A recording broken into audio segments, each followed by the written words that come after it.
3 point নিতেই এখানে এসেছি আমরা। জামাল ভুঁইয়ার কণ্ঠে আত্মবিশ্বাস বেশ জোরালোভাবেই ফুটে উঠেছে। কাগজ কলম ও অতীত ইতিহাস ভারতকেই এগিয়ে রাখছে।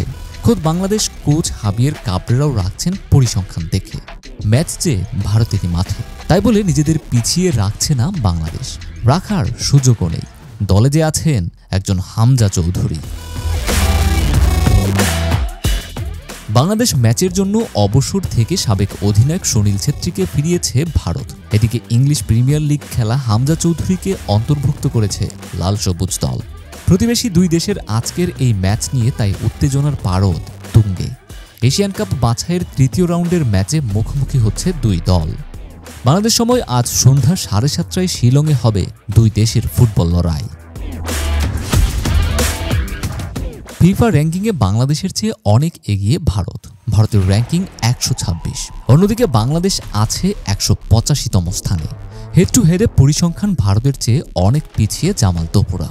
দুই দলের 31 বারের লড়াইয়ে 16 জয় পেয়েছে সুনীল ছেত্রীরা। বাংলাদেশের জয় মোটে 3টে, ড্র হয়েছে 12টি ম্যাচে। এমন পরিসংখ্যান দেখলে হয়তো চিন্তায় আসবে, দুই দলের ম্যাচের এমন উত্তেজনা কিংবা সমানে সমানে লড়াইয়ের আভাস কেন? কিন্তু নানা কারণে এমনটি হয়ে আসছে। ভারত বেশি ম্যাচ জিতলেও বাংলাদেশ সবসময় তাদের বিপক্ষে লড়াই করে আসছে। অনেক সময় অল্পের জন্য ড্র হয়েছে ম্যাচ। প্রতিপক্ষ যখন ভারত, তখন ঘুরে ফিরে চাপের প্রসঙ্গটা চলেই আসে। ভারতকে বড় ভাই হিসেবে দেখা জামাল অবশ্য চাপকে তেমন গুরুত্ব দিচ্ছেন না। আপনি যখন আপনার বড় ভাইয়ের সঙ্গে খেলেন তখন আপনারা জিততে চান, তাই না? আমরাও তাই। ভারতের বিপক্ষে আমরা জিততে চাই। চাপ তো আছেই, প্রতি ম্যাচেই থাকে। তবে এই ম্যাচ নিয়ে আমরা আরও বেশি মনোযোগী এবং শান্ত রয়েছি। দলে হামজার মতো খেলোয়াড় এসেছে, দলকে অনুপ্রাণিত করছে। ম্যাচের আগে শান্ত থাকলেও ম্যাচের পর জয় উল্লাস করবেন জামাল হামজারা, এমন প্রত্যাশা তো করাই যায়।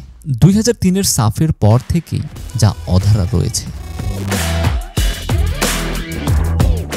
নূরে আল জুবায়েদ, বাংলাদেশের খবর।